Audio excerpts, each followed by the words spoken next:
Hello दोस्तों, मैं सौरभ आर्य mission सरकारी मोहर में आपका स्वागत करता हूं।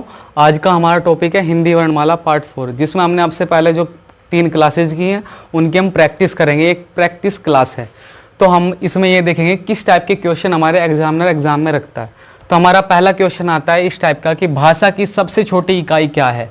तो हमारी भाषा की सबसे छोटी क्या इकाई है, मैंने आपको पहली ही क्लास में बताया था कि सबसे छोटी इकाई होती है हमारी वर्ण। और वर्ण जब हमारे वर्ण इकट्ठा होते हैं, वर्णों के मेल से हमारा बनता है शब्द, और जब हमारे शब्द इकट्ठे हो जाते हैं, शब्दों से बनता है हमारे वाक्य। ठीक है। इसी तरह हमारा नेक्स्ट क्वेश्चन नंबर 2, निम्न में से कंठ्य ध्वनियां हैं। तो कंठ्य ध्वनियां जो हमारी कै वर्ग होता है ना, उसमें आने वाली हमारी सभी ध्वनियां कंठ्य ध्वनियां कहलाती हैं। जैसे कि हमारे कै वर्ग में कौन सा है, हमारा कै और ख। इसी तरह हम नेक्स्ट क्वेश्चन देखते हैं, क्वेश्चन नंबर 3, जो हमारी अया किस प्रकार की ध्वनि है। तो हमारी अया किस प्रकार की ध्वनि है। अया ओष्ठ्य तो हमारी होगी नहीं, क्योंकि ओष्ठ्य हमारे वे होते हैं जो हमारे क्या नाम है, सबसे लास्ट होता है पै वर्ग होता है हमारा ओष्ठ्य। तो उसके बाद आता है हमारा ऑप्शन नंबर बी, अनुनासिक। ये हमारी अया जितने भी हमारे लास्ट की लाइन के होते हैं प्रत्येक वर्ग के, वे हमारे अनुनासिक व्यंजन होते हैं, अनुनासिक वर्ण होते हैं। तो ये हमारी अया एक तो अनुनासिक हुई, दूसरा ये हमारी तालव्य ध्वनि भी हुई। तो बी व सी ये दोनों, इसका आंसर ये हुआ। इस तरह हम नेक्स्ट क्वेश्चन देखते हैं, हिंदी वर्णमाला में स्वरों की कुल संख्या कितनी है। तो हमारे जो 52 है, तो हमारे हिंदी वर्णमाला में कुल वर्णों की संख्या कितनी है, वो होती है हमारी 52। 33 क्या है, 33 हमारे व्यंजनों की कुल संख्या कितनी है, 33। इसी तरह हमारे व्यंजन जो हमारे मूल व्यंजन मूल स्वर होते हैं, उनकी संख्या है हमारी 11। और जो हमारे कुल पूछा इसने, कुल संख्या कितनी है स्वरों की, वो होती है हमारी 13। हमारा एग्जामिनर इसमें इस तरह के क्वेश्चन पूछता है कि हमारे हिंदी वर्णमाला में स्वरों की कुल संख्या कितनी है। अगर उसने क्वेश्चन ये पूछा स्वरों की कुल संख्या, तो हम उसमें आंसर 13 लगा के आएंगे। भले ही वहां पे दोनों ऑप्शन दिए, हमें 11 भी दिया, 11 भी दिया और 13 भी, तो हम 13 लगा के आएंगे। और उसने पूछा कि हिंदी वर्णमाला में स्वरों, हमारे मूल स्वरों की संख्या या उच्चारण के आधार पर स्वरों की संख्या कितनी है, तो उसका आंसर होगा हमारा 11 यानी कि 11। तो अब क्वेश्चन ये बनता है कि हमारे जो 11 और 13 में फर्क है, जो 2 स्वर हैं वे कौन से हैं जो हमारे छूट जाते हैं। तो हमारे 2 स्वर होते हैं ये, और दूसरा ये हमारा होता है अनुनासिक, और ये होता है हमारा विसर्ग। इसकी मात्रा होती है हमारी ये, और इसकी मात्रा होती है हमारी ये। ठीक है। इसके बाद हम नेक्स्ट क्वेश्चन की ओर चलते हैं, क्वेश्चन नंबर 5। तो निम्नलिखित में कौन स्वर नहीं है। तो निम्नलिखित में स्वर कौन सा नहीं, तो ये हमारा क्या है, एक स्वर है, ये भी हमारा एक स्वर है, ये अनुनासिक स्वर हुआ, ये विसर्ग स्वर हुआ, ये री स्वर हुआ, ये भी एक हमारा स्वर है। ये क्या हुआ, ये हमारा एक व्यंजन है। क्या बोलते हैं हम इसे, अया। ठीक है। अब क्वेश्चन नंबर 6, इनमें से संयुक्त व्यंजन कौन सा है। तो मैंने आपको बताया था किन्हीं 2 वर्णों के मेल से जो शब्द बनता है वो हमारा होता है संयुक्त व्यंजन। तो संयुक्त व्यंजन कौन सा हुआ, ये हमारा संयुक्त व्यंजन नहीं हुआ, ये हमारा व्यंजन तो है लेकिन स्वर संयुक्त नहीं हुआ, ये हमारा क्या हुआ, एक संयुक्त व्यंजन। तो ये किन 2 वर्णों के मेल से बनता है, ये बनता है 2 वर्णों के मेल से, क प्लस स। तो इन 2 स्वरों वर्णों के मेल से बनता है।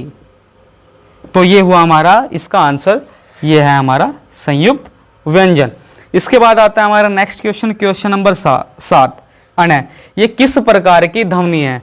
तो हम अणय को पहले तो ये देखेंगे कि हमारा ये स्वर है या व्यंजन। तो इसमें तो किसी को कोई कंफ्यूजन नहीं होगी, क्योंकि सबको पता ही हमारा एक व्यंजन हुआ। तो व्यंजन के नाम से ये स्वर, ये कट गया हमारा, ये कट गया। तो हम ये देखेंगे। अब जो अगला पॉइंट क्या है हमारा, कंठ्य। तो ये हमारी कंठ्य ध्वनि है अणय, नहीं, ये हमारी कंठ्य ध्वनि नहीं है, ये हमारी मूर्धन्य ध्वनि है। तो कंठ्य नहीं हुई, तो यो भी हमारा बी कट गया। तो लास्ट ऑप्शन बचा हमारा डी। तो अब डी हम ये एक बार इसमें ये चेक करेंगे, इसने ये तो बता दिया हमारे मूर्धन्य भी होगी, ये हमारा व्यंजन भी हो गया। अब ये हमारा अनुनासिक है, हाँ, जो हमारे प्रत्येक वर्ग का लास्ट वर्ण होता है वो हमारा अनुनासिक कहलाता है। तो हमारा इसका आंसर ऑप्शन नंबर डी। इसी तरह हम कुछ क्वेश्चन और देखते हैं, जैसे क्वेश्चन नंबर 8, अल्प प्राण ध्वनियां हैं। तो हमारी अल्प प्राण ध्वनियां कौन सी होती है, मैंने सेकंड क्लास में बताया था अपनी शायद। अल्प प्राण ध्वनियां, जो ध्वनियां हमारे विषम स्थान 1, 3, 5 पे आती हैं वो होती है हमारी अल्प प्राण ध्वनियां। कौन कौन सी, 1, 3 और 5 पे आती है विषम स्थान पे। और हमारे दूसरा इसमें होता है महाप्राण, जो हमारी सम स्थान पे दूसरे व चौथे स्थान पर आती है वो होती है हमारी महाप्राण ध्वनियां। तो इसने पूछा हमारी अल्प प्राण ध्वनियां कौन सी है, तो 1, 3, 5, तो इसका हमारा ऑप्शन नंबर ए ही सही हुआ। इसी तरह हम अगला नेक्स्ट क्वेश्चन देखते हैं, क्वेश्चन नंबर 9। निम्न में से सघोष व अल्प प्राण ध्वनि है। तो अभी मैंने बताया अल्प प्राण ध्वनि कौन सी होती है, जो हमारी 1, 3 व 5 पे आती हैं। और हमारी सघोष कौन सी होती है, सघोष होती है जो हमारी लास्ट की 2 होती हैं। कौन कौन सी, 4 और 5। और जो हमारी पहली 3 ध्वनियां होती हैं वो होती है हमारी अघोष, और लास्ट की 2 ध्वनियां होती है हमारी सघोष। तो हमें ये देखना है कि हमारी कौन सी ध्वनि सघोष व अल्प प्राण दोनों हैं। तो हमारा देखते हैं हम, जैसे क्या देखते हैं, तो क्या हुआ हमारा, क्या हमारा एक अल्प प्राण हुआ, लेकिन ये पहले स्थान पे आ गया, लेकिन ये हमारा सघोष नहीं हुआ। इसी तरह कै, तय और प हमारा कट जाता है। फिर हमारा आता है अया, अया हमारा 5वें स्थान पे हुआ, इसलिए हमारा ये सघोष भी हुआ। 5वां स्थान विषम है, इसलिए हमारा ये अल्प प्राण भी हुआ। तो इसका आंसर हुआ ऑप्शन नंबर ए। इसी तरह नेक्स्ट क्वेश्चन देखते हैं, निम्न में से ओष्ठीय वर्ण है। तो ओष्ठीय जिनका को इस्तेमाल करते बोलते वक्त उच्चारण करते समय हमारी ध्वनि होठों से होकर निकलती है, वे हमारे ओष्ठीय वर्ण कहलाते हैं। तो वे हमारे पै वर्ग सारा हमारा होता है ओष्ठीय। तो पै वर्ग में कौन सा होता है, पै, फै, बै। तो हमारा ऑप्शन में क्या दे रखा है इन्होंने, बै। इसी तरह नेक्स्ट क्वेश्चन है, निम्न में से अनुनासिक ध्वनि है। तो अनुनासिक ध्वनि कौन सी हुई हमारी, तय हमारी अनुनासिक ध्वनि नहीं है, पै हमारी अनुनासिक ध्वनि नहीं है, बै भी हमारी अनुनासिक ध्वनि नहीं है, लेकिन ये हमारी अनुनासिक ध्वनि है। और अनुनासिक ध्वनि के साथ हमारा अनुनासिक स्वर भी है, ठीक है। इसके बाद नेक्स्ट क्वेश्चन आता है हमारा, निम्न में से आगत स्वर है। आगत स्वर, आगत स्वर कौन सा है, ये हमारा ना ही कोई स्वर है और आगत भी नहीं है। इसी तरह हमारा ए, वो ए यो विसर्ग वाला, ये हमारा स्वर तो हुआ लेकिन ये हमारा आगत नहीं हुआ, ये भी हमारा आगत नहीं है। लेकिन ये हमारी जो ध्वनियाँ हैं ये वाली जिनके ऊपर ये आता है वे हमारी आगत ध्वनि होती है, उनकी मात्रा ये होती है। जैसे एग्जाम्पल मैंने क्लास में भी दिया था, डॉक्टर आदि, ठीक है। इसी तरह हमारा नेक्स्ट क्वेश्चन होता है द। द किस प्रकार की ध्वनि है। तो द हमारा कौन से वर्ग में आता है, तय वर्ग में। और तय वर्ग कौन सा होता है हमारा, तालु, वो दंत्य। तय वर्ग होता है हमारा दंत्य। इसके बाद नेक्स्ट क्वेश्चन आता है हमारा क्वेश्चन नंबर 14, सघोष व अल्प प्राण ध्वनि है। तो सघोष, सघोष हमारे होती हैं जो हमारे लास्ट की 2 ध्वनि होती है, 3rd और नहीं 4th और 5th, चौथे नंबर की और 5वें। और अल्प प्राण मैंने अभी बताया, सेम क्वेश्चन यही वाला हुआ ना, अल्प प्राण होते हैं हमारे पहले, तीसरे और 5वें नंबर की।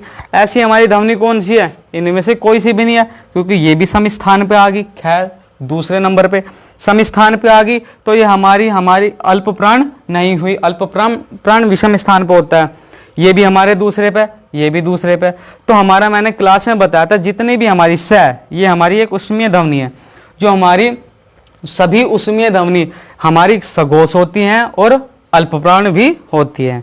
तो हमारा इसका आंसर हुआ ऑप्शन नंबर ए, ये हुआ श। इसके बाद आता है हमारा क्वेश्चन नंबर 15, अघोष ध्वनियां हैं। तो अघोष कौन सी होती है, जो हमारे पहले 3 ध्वनियां हमारी अघोष होती हैं। कौन सी, पहला, दूसरा और तीसरा, ठीक है दोस्तों। इसके ऊपर एक पार्ट और बनाऊंगा जिसमें और अच्छे से प्रैक्टिस करेंगे, कुछ और क्वेश्चन देखेंगे। अगर आपको वीडियो अच्छी लगी हो तो लाइक, शेयर और सब्सक्राइब जरूर करें। Thank you.